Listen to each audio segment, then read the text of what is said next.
Hola chicos, ¿cómo estáis? Mira, quiero primero presentaros, ven para mí. Os voy a presentar a un perro renacentista. Ven, ven aquí, ven aquí. Ven, y aquí. Mira, este es mi perro y se llama Brownie, ¿verdad? Y sabe mucho de literatura, ¿eh? Entonces, vamos a empezar la clase de hoy, que es seguir un poco hablando de Garcilaso de la Vega, ¿de acuerdo? Sí, ya, Brownie, ya, ven, ¿sabes? Muy bien, seguimos con la clase.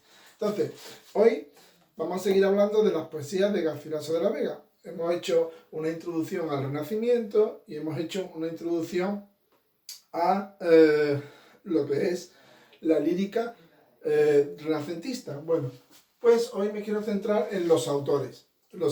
Por un lado tenemos a Garcilaso de la Vega, que son sus obras completas, ¿de acuerdo?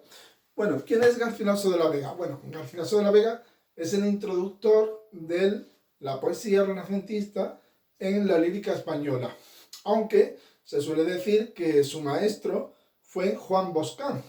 Juan Boscán fue un escritor que digamos que ya copiaba o imitaba a los poetas italianos y Juan Boscán fue un amigo de Garcilaso que le hizo conocer la poesía italiana a Garcilaso, ¿vale? Bueno, pues, y realmente el que, digamos, se lleva la fama y llevó esa poesía a la cumbre del Renacimiento en España fue Garcilaso de la Vega, ¿de acuerdo? Bien, pues en Garcilaso de la Vega representa al típico hombre del Renacimiento en el sentido de que aúna es el típico caballero renacentista, porque aúna la parte militar, es decir, es un soldado, bueno, más que un soldado, es digamos, un general del ejército del emperador, el emperador Carlos I de España y V de Alemania, y lo que ocurre es que él es militar, pero al mismo tiempo es escritor, ¿no? Entonces es el típico caballero renacentista de la corte del rey, que sabe escribir, que le gusta la cultura, y la cultura forma parte de ese acervo del cortesano. El cortesano de hecho hay un manual en aquella época de un escritor italiano que se llama Il Cortigiano, o sea, el cortesano, y donde se dice cómo tiene que ser el buen cortesano. El buen cortesano es el hombre del Renacimiento, un hombre preparado para la acción, para las armas, pero también culto, un hombre culto preparado para las letras, porque ya la cultura, el saber, es algo más que se considera como un rasgo más de nobleza, ¿de acuerdo?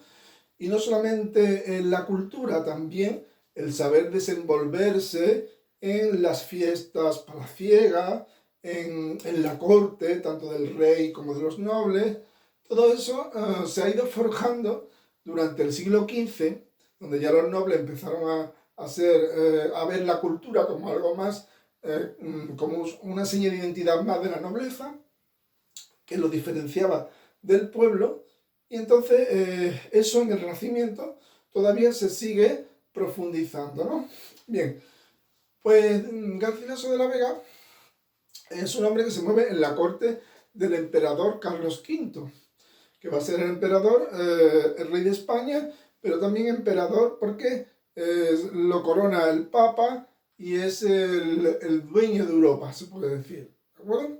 Bien, pues es curioso porque la vida de Garcilaso de la Vega está asociada al rey porque precisamente el rey Carlos V se casa con una infanta, ¿no? Con una princesa de Portugal. ¿Y dónde se van a casar? Se casan en Granada. En Granada. ¿Por qué en Granada? Porque claro, en Granada era algo simbólico para el imperio y para la nación española, porque a Granada era el reino que se acababa de conquistar a los musulmanes.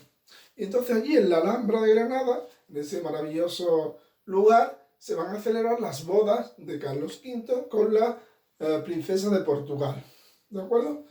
Pues bien, en esa boda, que fijaros qué curioso que para la boda de Carlos V construyeron el palacio de Carlos V, que hay en la Alhambra de Granada, un palacio que hay circular, lo construyeron en aquella época, en medio de la Alhambra, en ese edificio tan fastuoso y tan bonito de estilo nazarino, del estilo musulmán. Bueno, pues allí en medio construyeron un edificio nada más para la boda, ¿no? Y en esa boda, ¿por qué es importante esa boda para Garcilaso? Pues en esa boda, Garcilaso se supone que conoce a una dama que iba en la corte de la princesa portuguesa. Era una dama de la princesa portuguesa que se cree que era Isabel Freire, ¿vale? Esta dama, de la cual se enamora Garcilaso de la Vega, y a partir de ahí se dice que muchos poemas suyos van dedicados a esta señora, ¿de acuerdo? Son suposiciones, porque últimamente hay teorías que dicen que no era Isabel Freire, sino que era otra dama portuguesa, en fin, hay diferentes teorías, ¿no? Lo cierto es que hay una relación amorosa que es a la que se dirige Garcilaso en esas poesías, y claro, no tiene nada que ver esa amante con su esposa, porque Garcilaso se casa, tiene hijos, pero tenéis que tener en cuenta que en aquella época era muy frecuente que el amor se diera fuera de la pareja. ¿Por qué? Del matrimonio, quiero decir. Porque los matrimonios normalmente eran concertados. Los nobles siempre concertaban los matrimonios. De manera que las relaciones amorosas muchas veces eran adúlteras, es decir, eran fuera de la pareja matrimonial, ¿no?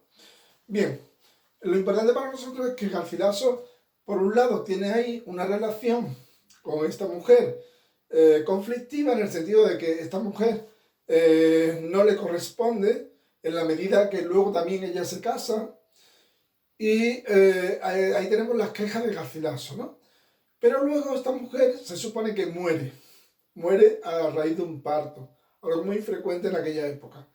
Y entonces, a partir de ahí tenemos poesía de Garcilaso a la muerte de la amada, tras la muerte de la amada. Entonces eso se parece mucho a su modelo. ¿Cuál era el modelo de Garcilaso? El modelo de Garcilaso es Petrarca. Y Petrarca, su amada era Laura, y Petrarca tiene un cancionero que es antes de la muerte de Laura, después de la muerte de Laura.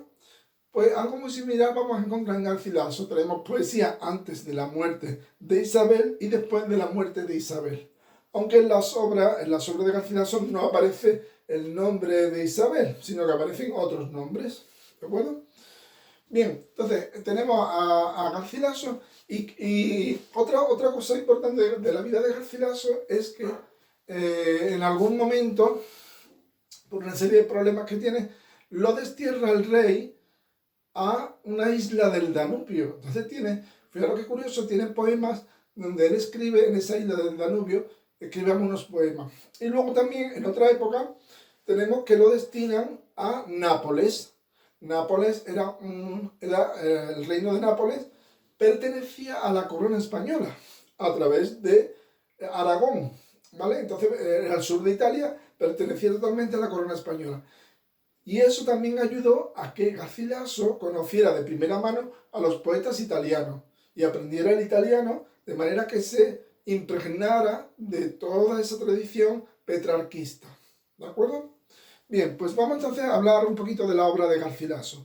¿Qué es lo que escribió Garcilaso? En realidad, si os fijáis, su libro es muy breve, es muy pequeño, porque no son muchas poesías.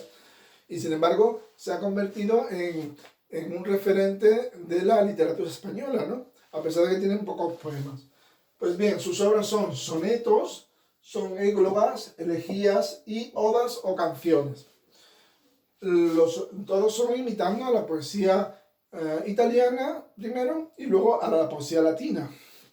Bien, los sonetos, aquí tenemos un ejemplo, el soneto 23, son poemas en sí mismos, o sea, los sonetos, digamos que un soneto es una obra completa, ¿de acuerdo? Aunque es breve.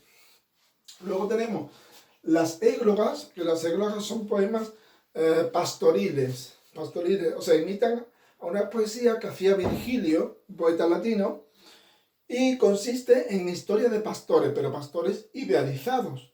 En realidad es el poeta que se disfraza de un pastor y cuenta sus amoríos, ¿no? Sus relaciones amorosas. Entonces ahí en la égloga primera y en la égloga segunda de Garcilaso vamos a conocer las relaciones, esto que hemos estado diciendo, de amor entre él e Isabel Freire, perdón. Entonces ahí vamos a ver esas relaciones amorosas. Pues bien, luego también tenemos elegías. Las elegías son poemas que se refieren a la muerte de un ser querido, ¿no? Un ser al que se admira y se le dedica un poema. Y luego tenemos las odas o canciones. Garcilaso de la Vega le llama canciones. También se le conoce por odas, que es el nombre griego. O también se le conoce como liras, porque ahí Garcilaso ensaya una nueva medida, una nueva estrofa, que es la lira. Vamos a conocer como la lira. Bien, pues que en esas canciones o lira también son de amor, o también pueden ser de amistad, o dirigida o incluso de temas filosóficos. Amor, amistad, temas filosóficos, temas profundos. En eso se tratan las canciones o odas. Muy bien, pues quería, aparte de hablar de Garcilaso de la Vega, que es el que comienza el Renacimiento, quería también iniciaros en el comentario de texto que hemos estado viendo en esta clase y vamos a practicar un poco el comentario de texto con uno de los poemas más conocidos de Garcilaso de la Vega, que es el soneto 23, ¿vale? Si os acordáis, ya lo hemos visto también en clase, el soneto 23 es este famoso que dice: en tanto que de rosa y de azucena se muestra la color en vuestro gesto, y que vuestro mirar ardiente, honesto, con clara luz la tempestad serena, y en tanto que el cabello, que en la vena del oro se escogió, con vuelo presto, por el hermoso cuello blanco, enhiesto, el viento mueve, esparce y desordena, coged de vuestra alegre primavera el dulce fruto, antes que el tiempo airado cubra de nieve la hermosa cumbre. Y ahora continúa el terceto, que dice: marchitará la rosa, el viento helado, todo lo leemos de aquí del libro, que dice: marchitará la rosa, el viento helado, todo lo mudará la edad ligera, por no hacer mudanza en su costumbre. No me cabía aquí el último terceto y no lo he copiado, porque luego os diré por qué, tiene también un motivo, ¿no? Muy bien, pues entonces, una vez que leemos el poema, el soneto, ¿qué tenemos que hacer? Primero, digamos en un comentario, primero siempre se pregunta por la estructura externa. La estructura externa es, en el caso de un poema, la estructura externa es la métrica, viene marcada por la métrica, ¿no? Entonces tenemos que hablar de qué tipo de versos se utiliza, qué estrofas, etc. ¿De acuerdo? ¿Qué es lo que vemos aquí? Aquí ya tenéis hecha la métrica, ¿no? Pues son versos en decasílabos.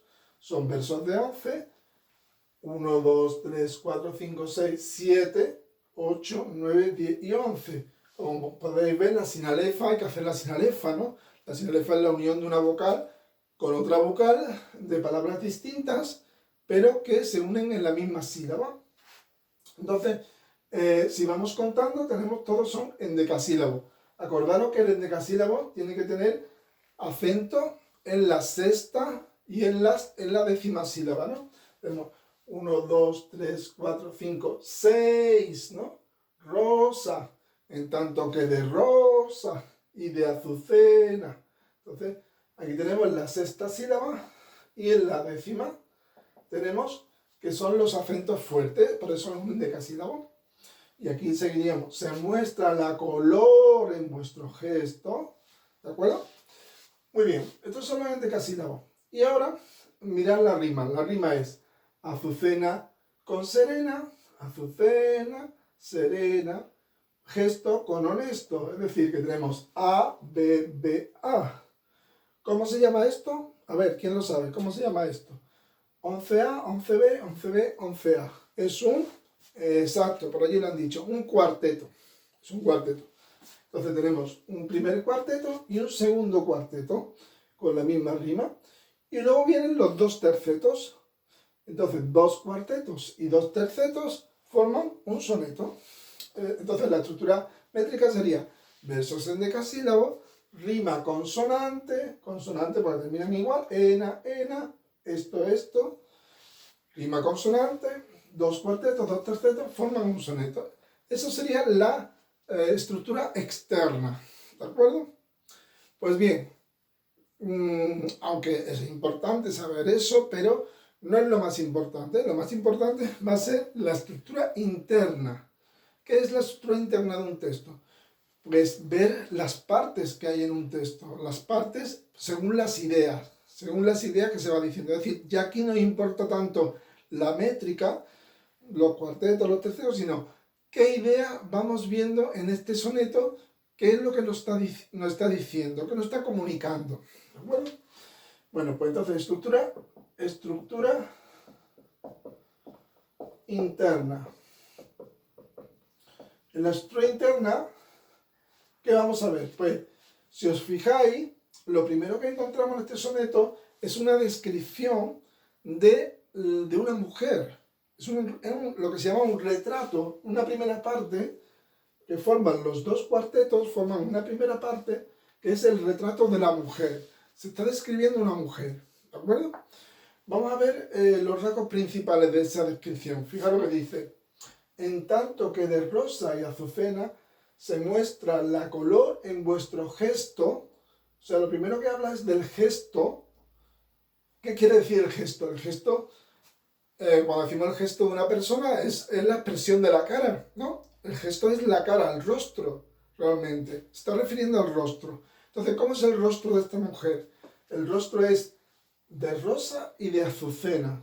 O sea, son dos colores. Si os fijáis, está hablando de dos colores. ¿Qué colores? El rosa y el azucena.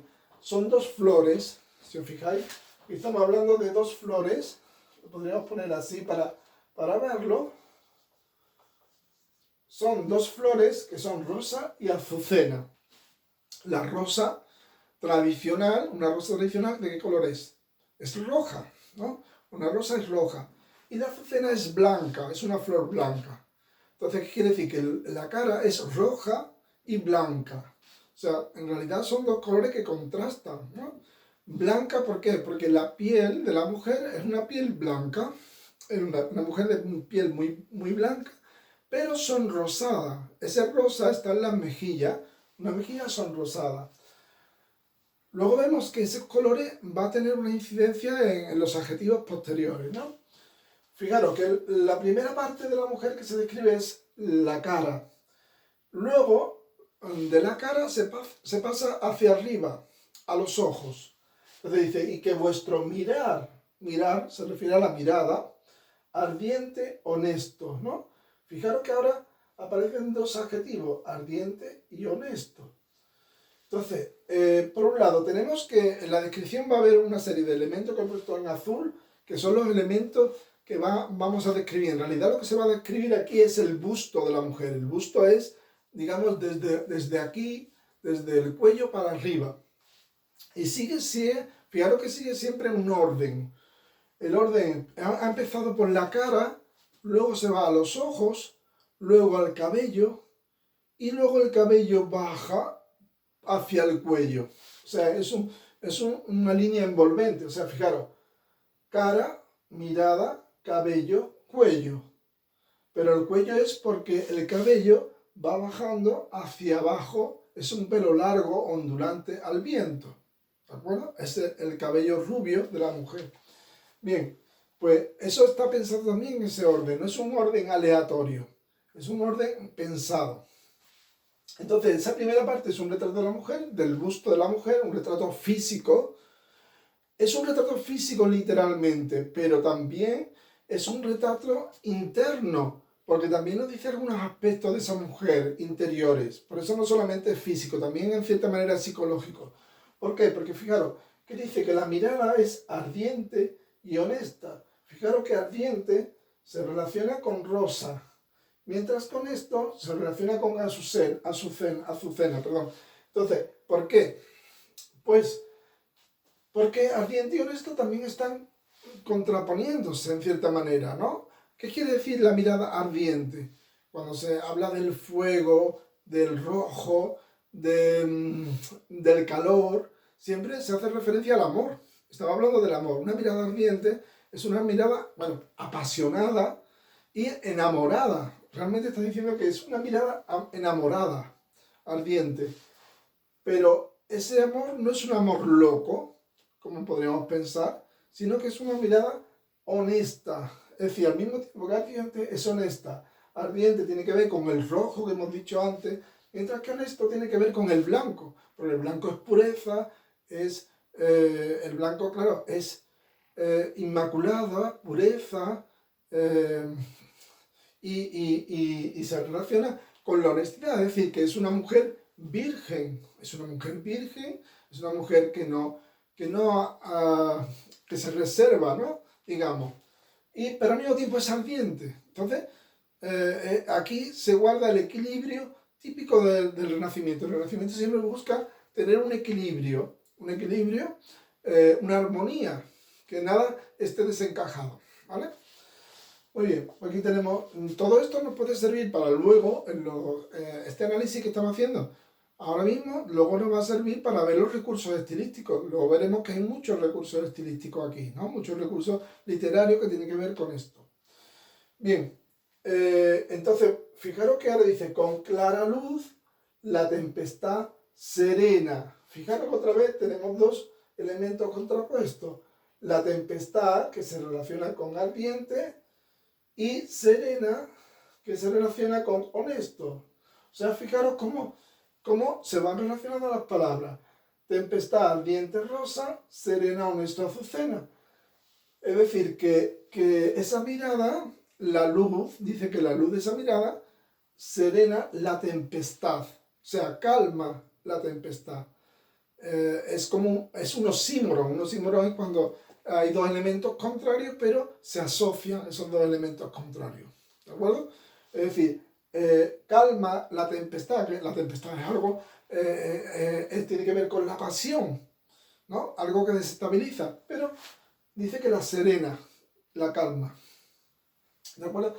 Bueno, pues, y ahora una vez que ha descrito la mirada, o sea, lo que es la cara y la mirada, sigue subiendo y aparece otro en tanto que recupera el en tanto anterior, es decir, dos en tanto, estos son dos marcadores que lo que te está diciendo es que todavía no hemos llegado a la oración principal, sino que ese en tanto, ¿qué quiere decir? Te dice, mientras que esto, y luego veremos qué pasa mientras, en tanto esto, ¿de acuerdo?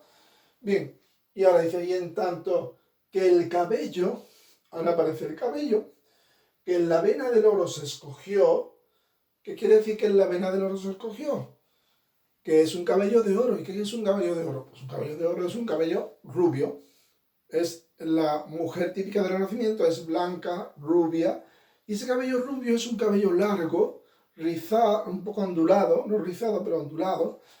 Y con vuelo presto quiere decir con un vuelo rápido, por el hermoso cuello blanco, otra vez insiste en el azucena, o sea, otra vez en el color blanco, que lo tenemos relacionado con serena, honesto y azucena.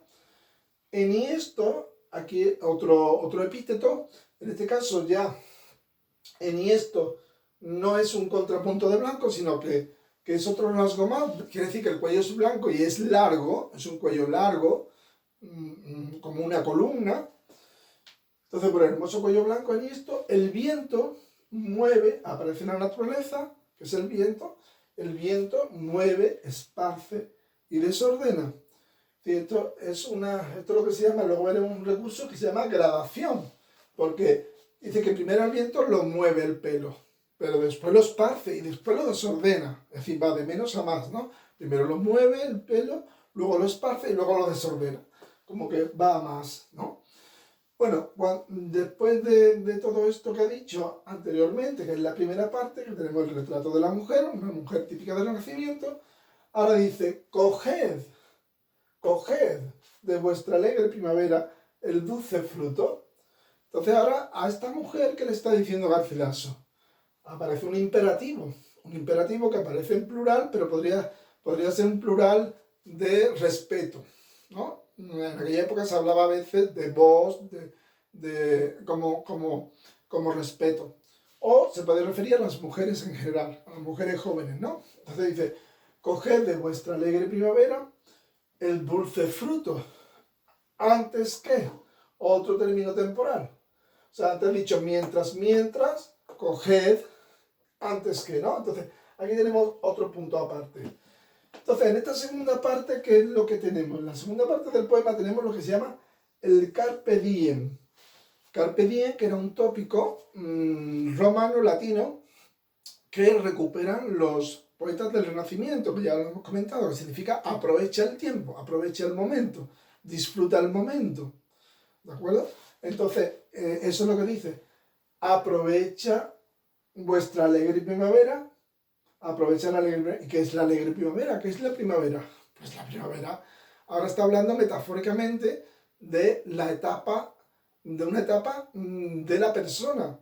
La primavera es al año, lo que sería a la persona sería la juventud. La primavera es la juventud. ¿Por qué? Porque la primavera es cuando nacen las flores en las plantas, ¿no? La primavera es cuando surgen las flores, luego vendría el verano, que es la madurez, el otoño, que es la vejez, y el invierno, que es la muerte. O sea, el invierno es cuando ya se acaba el ciclo natural, ¿no? En el ciclo natural, primero la primavera, después el verano, después el invierno, y después, o sea, perdón, el otoño, el invierno sería el final, ¿no? Bien, pues coged de vuestra alegre primavera el dulce fruto, quiere decir aprovechar vuestra juventud. Aprovecha vuestra juventud. Antes que, y ahora viene, en esta segunda parte, digamos que hay dos subpartes. Una, el Carpe Diem, y otra subparte sería, o incluso podríamos decir que el poema tiene tres partes. Porque en el antes que aparece ya, digamos, el contrapunto. ¿Por qué hay que aprovechar el tiempo? Pues hay que aprovechar el tiempo porque el tiempo pasa. Entonces, antes que el tiempo airado cubra de nieve la hermosa cumbre. ¿Qué quiere decir que cubra de nieve la cumbre? La cumbre es la cabeza de la persona, que la va a cubrir de nieve porque se va a cubrir de canas. Es decir, lo que antes era el oro del cabello, se va a convertir en canas, en nieve, en vejez. O sea, antes de que te llegue la vejez. Aprovecha la juventud antes de que te llegue la vejez. Y luego esa tercera parte, perdón, que es una segunda subparte de la segunda parte, aparece los tres últimos versos que no me cabían aquí, donde en realidad no aporta nada nuevo. No hace falta que lo haya puesto aquí porque realmente no aporta nada nuevo, sino que reitera lo del antes que. Reitera otra vez, como en realidad es que a Garcilaso se le quedó largo el soneto, se le quedó largo y tuvo que rellenar esos tres versos repitiendo lo mismo, ¿no? Que dice, marchitará la rosa al viento helado, todo lo mudará la edad ligera, por no hacer mudanza es su costumbre. Es decir, que dice, pues va a llegar el invierno y se va a marchitar la flor, es decir, va a llegar la vejez, va a llegar el final de la vida, se marchita la juventud y no va a cambiar nada porque eso es lo que pasa siempre, lo que viene a decir, al final. O sea, un poco reitera esa última parte, ¿de acuerdo? Por lo tanto, en la estructura interna que vemos, diríamos, pues este poema tiene, podríamos decir, dos partes o podríamos decir tres partes, como queráis.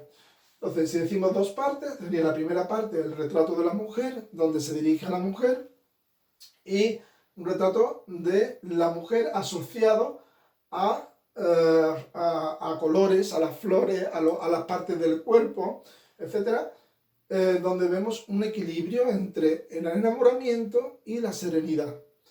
Y luego él disfruta de la juventud, disfruta de la primavera, y luego la última parte, o dentro de la segunda parte, una segunda subparte, sería antes que llegue el paso del tiempo, antes de que pase el tiempo, ¿de acuerdo? Entonces sería un poco la estructura. Y claro, todo esto, ¿para qué sirve? Pues para al final llegar al tema. ¿Cuál es el tema del poema? Que es una cosa muy importante, es decir, explicar en un enunciado cuál es el tema. Pues está claro que el núcleo temático está aquí, ¿veis? Aquí, en este verso, en el verso noveno, está el núcleo temático del poema, que es el carpe diem, ¿vale? El carpe diem es el núcleo temático. Entonces, diríamos, ¿cómo se enunciaría el tema? El tema sería, el poeta expresa, ¿no? El poeta expresa, digamos, podríamos decir, el poeta expresa, podríamos decir, el poeta expresa la necesidad de aprovechar el tiempo, ¿no? La necesidad de aprovechar la juventud, o si queremos podemos decir, el poeta incita a los jóvenes, o a las jóvenes en este caso, ¿no? El poeta incita a las jóvenes a que aprovechen su juventud, y que viva la vida, ¿no? Que vivan la vida. Entonces, el tema es el aprovechamiento del tiempo, el aprovechamiento de la juventud, ¿vale? El poeta expresa el aprovechamiento de la juventud, el poeta expresa la necesidad de aprovechar la juventud. Ya se podría enunciar de diferentes maneras, pero todo en esa línea, ¿no? De disfrutar de la juventud mientras dure. Claro, mientras dure, disfrutar de la juventud. Eso es lo que viene a decir el poema. ¿De acuerdo? Bueno, pues esto es uno de los temas típicos de Garcilaso de la Vega. Pero en él podemos ver no solamente este tópico, sino, por ejemplo, en las églobas vamos a ver el tópico del locus amoenus, vamos a ver los tópicos que ya os comentaba en los temas, cuando vimos los temas de mitología. Todos esos temas los vamos a ver en Garcilaso de la Vega, donde él nos va a hablar de su vida amorosa a través de estos recursos, otras veces a través de la mitología, a través de su disfraz de pastor, etcétera, etcétera. Bueno, espero que la clase de hoy os haya gustado. Se me olvida una cosa, hemos visto solo hasta el contenido, pero luego tendríamos que ver la forma, es decir, analizar los recursos que van asociados a esto que acabamos de ver, que hay bastantes recursos, ¿vale? Los recursos típicos del Renacimiento van a ser, evidentemente, la metáfora, pero la metáfora siempre es, por ejemplo, la alegre primavera se refiere a la juventud, las antítesis, ¿no? Como ardiente honesto, tempestad serena, que a veces se convierte en oxímoron, como en este caso, o también, por ejemplo, la anáfora, en tanto, la gradación, mueve, esparce y desordena, es una gradación, y bueno, y así podríamos seguir. Y muy importante también los epítetos. Los epítetos son adjetivos como cuello blanco, ¿vale? Los adjetivos que van asociados a esos elementos descriptivos, ¿de acuerdo? Muy bien, pues espero que os haya gustado la clase de hoy y nos vemos el próximo día. Muchas gracias.